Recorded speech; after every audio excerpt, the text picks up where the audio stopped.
प्रिय छात्रों, हमारे YouTube channel Ravindra Sanskrit classes में आप सभी का स्वागत है। अभी तक देखिए हम संस्कृत की क्लास पढ़ रहे थे। आज हम जियोग्राफी की क्लास लेकर के आए हैं। जियोग्राफी सेकंड की का जो दूसरा चैप्टर है वह है प्रवास। प्रवास के प्रकार, कारण और परिणाम। तो आज हम इसी को समझेंगे कि प्रवास किसे कहते हैं, ये कितने प्रकार का होता है, इसके कारण कौन से होते हैं और इसका परिणाम क्या निकलता है। तो देखते हैं, सबसे पहले हम प्रवास को समझ लेते हैं। प्रवास क्या होता है? एक स्थान से दूसरे स्थान पर जाना ही प्रवास कहलाता है। इसको हम भूगोल की भाषा में थोड़ा इस तरह से भी समझ सकते हैं। किसी व्यक्ति या व्यक्तियों के समूह द्वारा किसी एक स्थान को छोड़कर दूसरे स्थान पर जाना ही प्रवास कहलाता है। जैसे मान लीजिए कि आपका घर यहाँ पर है और आप इस स्थान को छोड़ करके यहाँ पर रहने के लिए आ गए, ठीक है। तो यह जो आपके द्वारा की गई क्रिया है यही प्रवास कहलाएगी। आपका घर यहाँ पर था, आप अपने इस घर को छोड़ करके यहाँ पर आ गए हैं, तो ये आपके द्वारा की गई क्रिया क्या कहलाएगी? यह प्रवास कहलाएगी, ठीक है। तो प्रवास को समझ लिए होंगे कि किसी व्यक्ति या व्यक्तियों के समूह द्वारा एक स्थान को छोड़कर दूसरे स्थान पर जाना ही प्रवास कहलाता है। अब इन्हीं दोनों बिंदुओं को ही समझना है कि ये तो प्रवास हम समझ ही गए कि एक स्थान को छोड़कर दूसरे स्थान पर जाना ही क्या कहलाएगा? प्रवास कहलाएगा। अब देखिए, प्रवास में ये दो प्रकार का होता है, एक तो अप्रवास, दूसरे उत प्रवास। तो ये अप्रवास को समझ लेंगे और ठीक साथ ही साथ उत प्रवास को भी समझ लेंगे। अप्रवास क्या होता है और उत प्रवास क्या होता है?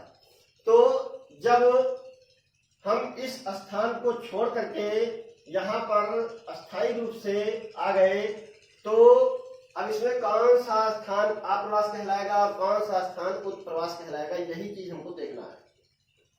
तो जहां प्रवासी आते हैं, जहां पर प्रवासी आते हैं वो अप्रवास कहलाता है। देखिए, हम पहले यहाँ पर थे और उसके बाद कहाँ गए?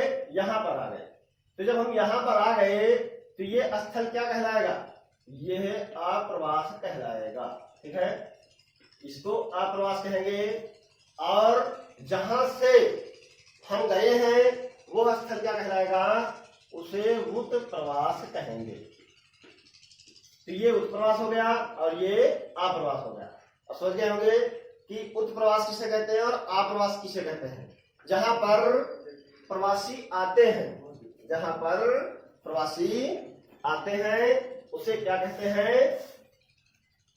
अप्रवास। इसको ऐसे लिख सकते हैं, जहां प्रवासी आते हैं, ठीक है। जहां प्रवासी आते हैं ये अप्रवास हो गया। और जहां से प्रवासी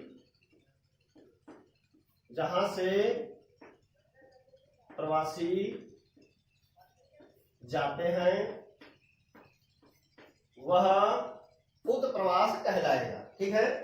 अब इसके बाद हम देख लेंगे अंतर्राज्यीय प्रवास और अंतर्राज्यीय प्रवास। आपने सुना होगा अंतर्राज्यीय प्रवास और अंतर्राज्यीय प्रवास का नाम हो सकता है आपने न सुना हो, किंतु अंतर जनपदीय तबादला और अंतर जनपदीय तबादला आपने सुना होगा।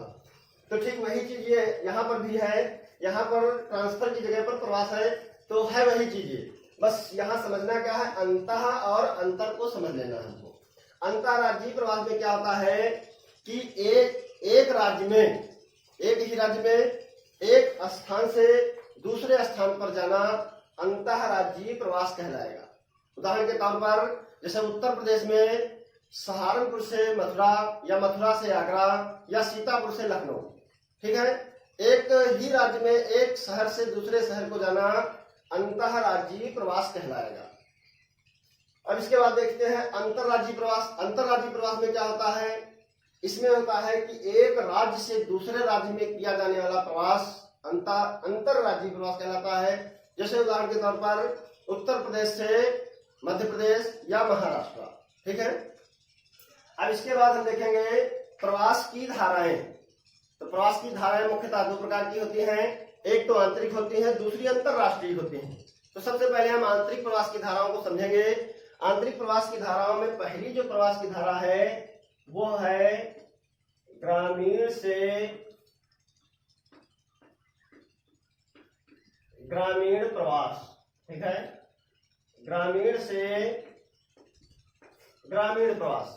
ये जो ग्रामीण से ग्रामीण प्रवास होता है, सबसे पहले इसको समझ लेंगे, फिर उसके बाद हम अगले टॉपिक पर पहुंचते हैं। इसका जो अगला प्रकार है उस पर जाएंगे। तो ये जो ग्रामीण से ग्रामीण प्रवास होता है ये कैसे होता है, क्या होता है? तो देखिए, जब एक गांव से या एक ग्राम से दूसरे ग्राम में किया जाने वाला प्रवास होता है वो ग्रामीण से ग्रामीण प्रवास कहलाता है। यह प्रवास महिला प्रधान प्रवास भी कहलाता है। इस प्रवास को महिला प्रधान प्रवास क्यों कहते हैं? क्योंकि इस प्रवास में विवाहोपरांत महिलाएं, विवाहोपरांत का मतलब होता है विवाह के उपरांत, यानी विवाह के बाद महिलाएं अपने पति के साथ एक स्थान को छोड़ करके दूसरे स्थान पर चली जाती हैं। वो उस स्थान की दूरी चाहे कम हो और चाहे वो ज्यादा हो, किंतु वो एक गांव से दूसरे गांव का प्रवास कहलाएगा। ठीक है, तो ये ग्रामीण से ग्रामीण प्रवास क्या हुआ कि एक ग्राम से दूसरे ग्राम में होने वाला प्रवास ग्रामीण से ग्रामीण प्रवास कहलाता है। यह प्रवास महिला प्रधान प्रवास होता है क्योंकि विवाहोपरांत महिलाएं अपने पति के घर जाती हैं। अब आप सभी को हमारे एक प्रश्न का उत्तर कमेंट बॉक्स में देना है कि भारत में ऐसा कौन सा राज्य है जहां पर महिलाएं विवाह के बाद अपने पति के घर न जाकर के पति को ही अपने घर पर बैठा लेती हैं। ठीक है, अब इसके बाद अगली जो धारा है वो है ग्रामीण से नगरीय प्रवास। ग्रामीण से नगरीय प्रवास। ग्रामीण से नगरीय प्रवास जो होता है इसमें क्या होता है कि ग्राम से नगर की ओर किया जाने वाला प्रवास ग्रामीण से नगरीय प्रवास कहलाता है। यह प्रवास पुरुष प्रधान प्रवास होता है। यह प्रवास पुरुष प्रधान प्रवास होता है। देखिए, ग्रामों में जीविका का प्रमुख स्रोत कृषि होता है, अतः कृषि से संपूर्ण ग्रामीण वासियों को रोजगार के अवसर मिल पाना संभव नहीं है। इसलिए ग्रामीण लोग जो होते हैं वो जीविका को प्राप्त करने के लिए नगर की ओर जाते हैं। इसलिए इस प्रवास को ग्रामीण से नगरीय प्रवास कहा जाता है। अब इसके बाद अगला जो प्रवास है वह है नगरीय से नगरीय प्रवास। नगरीय से नगरीय प्रवास। नगरीय से नगरीय प्रवास, यह प्रवास कैसे होता है? देखिए, जब एक नगर से दूसरे नगर में प्रवास होगा तो वह एक नगर से दूसरे नगर में किया जाने वाला प्रवास नगरीय से नगरीय प्रवास कहलाता है। यह प्रवास देखा होगा कि शहरों में जो प्रवास होता है तो जब किसी अधिकारी का ट्रांसफर होता है, जब किसी अधिकारी का तबादला होता है तो वह उसका तबादला एक नगर से दूसरे नगर में होता है। तो वहां पर वह अधिकारी क्या करता है कि वह अधिकारी दो टाइप के हो सकते हैं, एक तो महिला अधिकारी भी हो सकती है, दूसरे पुरुष अधिकारी भी हो सकता है। तो यह प्रवास महिला प्रधान भी हो सकता है और पुरुष प्रधान भी हो सकता है। इसमें दोनों प्रकार की प्रधानता दिखाई गई है और यह एक नगर से दूसरे नगर को प्रवास होता है। यह प्रवास क्यों होता है?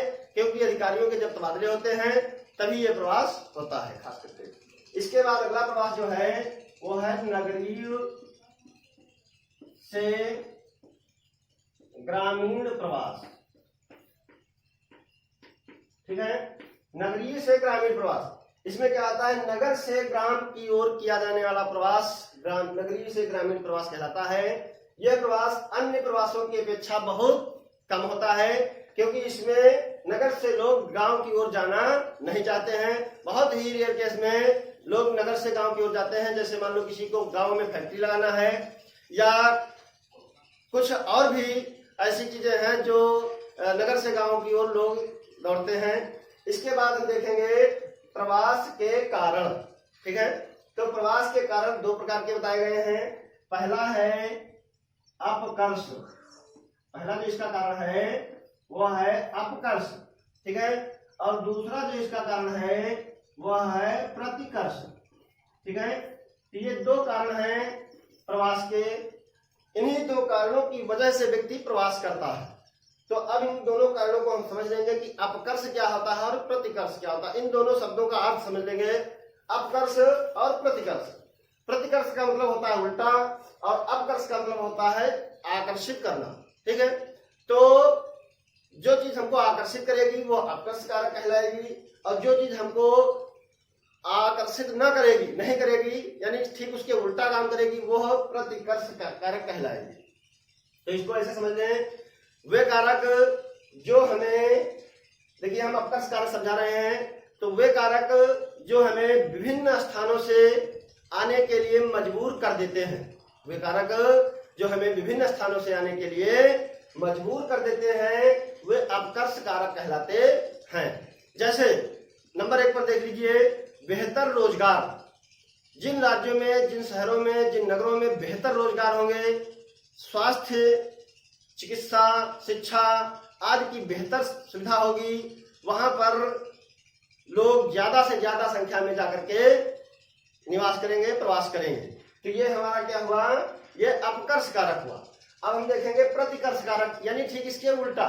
इसमें क्या होता था कि ऐसे कारक, ऐसे फैक्टर्स जो हमको अपनी ओर आने के लिए आकर्षित करते थे, मजबूर करते थे। अब इसमें ठीक उसी के उल्टा है, यानी ये सारी सुविधाएं जहां पर नहीं होंगी वहां से व्यक्ति जाने के लिए मजबूर हो जाएगा। ठीक है, तो ये प्रतिकर्ष कारक, यानी वे कारक जो व्यक्ति को अपने निवास स्थान या उद्गम स्थल को छुड़वाने के लिए मजबूर कर देते हैं, प्रतिकर्ष कारक कहलाते हैं। जैसे रोजगार की समस्या, बाढ़, भूखमरी, सूखा, भूकंप, सुनामी आदि प्राकृतिक घटनाएं जो घटित होती हैं, ये सब हमें एक स्थान को छोड़कर दूसरे स्थान पर जाने के लिए मजबूर कर देती हैं। अतः ये हमें ये प्रतिकर्ष कारक कहलाते हैं। अभी हम इसी के साथ साथ एक क्वेश्चन हम और आपको बता देते हैं। देखिए, भारत में जो उत्तर प्रदेश और बिहार जैसे राज्य हैं, तो उत्तर प्रदेश और बिहार जैसे राज्यों से जो सर्वाधिक प्रवास होता है वह किन किन राज्यों में होता है, तो वो महाराष्ट्र में होता है, दिल्ली में होता है, गुजरात में होता है और हरियाणा में होता है। ठीक है, तो देखा जाए तो महाराष्ट्र जो है वो सबसे ज्यादा प्रवासी वहां पर जाते हैं। सबसे ज्यादा अगर पूछा जाए परीक्षा में कि किस राज्य में सबसे ज्यादा प्रवासी आते हैं, तो महाराष्ट्र में आते हैं। अच्छा, अब ये पूछा जाए कि किस राज्य से सबसे ज्यादा प्रवासी जाते हैं, तो इसका उत्तर आपको कमेंट बॉक्स में देना है। अब हम आशा करते हैं कि ये हमारा वीडियो आपको पसंद अवश्य आया होगा। अतः यदि हमारे अन्य वीडियो के नोटिफिकेशन को आप प्राप्त करना चाहते हैं, तो हमारे चैनल को सब्सक्राइब करें एवं बेल आइकन दबाना न भूलें। धन्यवाद। सब्सक्राइब कीजिए रविंद्र संस्कृत क्लासेस को। वीडियो को सबसे पहले देखने के लिए बेल आइकन दबाएं।